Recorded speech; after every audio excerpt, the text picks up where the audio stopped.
For this recipe, I'm using dried green mung beans. This is what they look like after they've been soaked for a little while. I've then put them into my pressure cooker and pressure cooked them for about 4 to 5 whistles.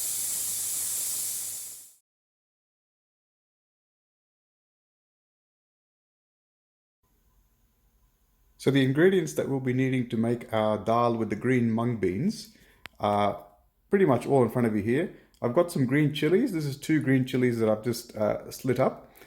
2 chopped onions, 1 tin worth of diced tomatoes. Fresh obviously would have been better.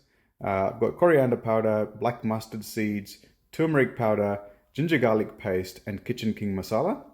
Now, if you don't have kitchen king masala, what I suggest is if you can even get your hands on a bit of coriander powder, which I've got in this recipe, and garam masala, that probably will do the trick for you as well. Before we get started with cooking the dish, I just thought I'd show you the cooked green mung beans here. You can see that they've actually gone quite brown as well when they cook up, and you can see there's enough water there, and they've cooked up really nice and soft, and this is exactly what you're looking for. So I've heated up the pan here, about medium to high flame.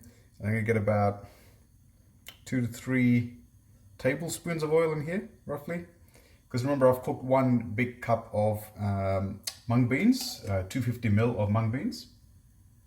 Let the oil heat up, and as that's heating up, I'm going to add my black mustard seeds, about 1 teaspoon. In fact, I'm going to go a little bit more than that. And we'll let that just saute away in the pan.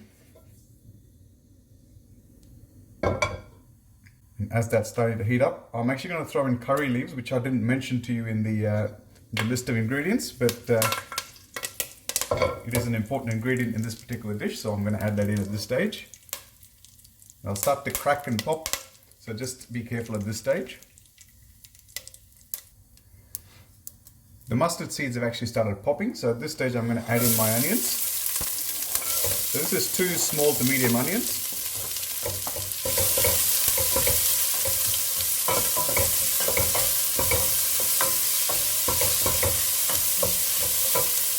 And I'm also going to add in my 2 chilies.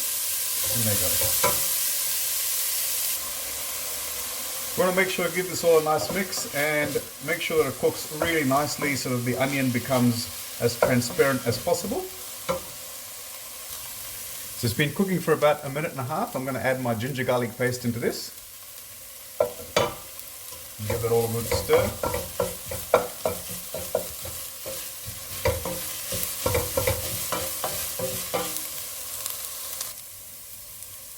You can hear that's crackling away nicely. It's nearly at the point that I want it to be, but at this stage it's ready.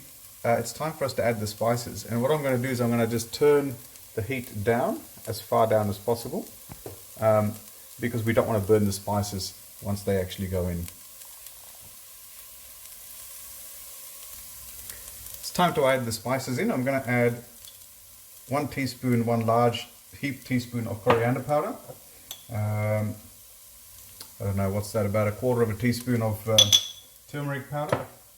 And I'm going to let that just mix through and get those flavors and aroma coming through nicely.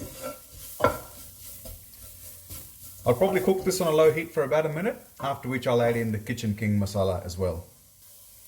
It's been about 1 minute with the coriander powder and turmeric powder in there. I'm going to add in the kitchen king as well. And again, we'll give that another minute to cook on that low heat.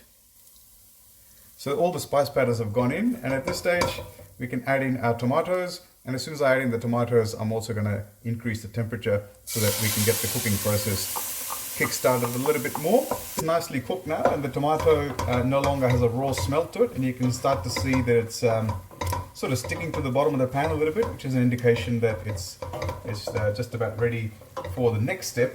And in the next step, of course, I'm simply going to drop in the cooked dal. Mix this all through nicely, and at this stage, of course, you also need to add salt.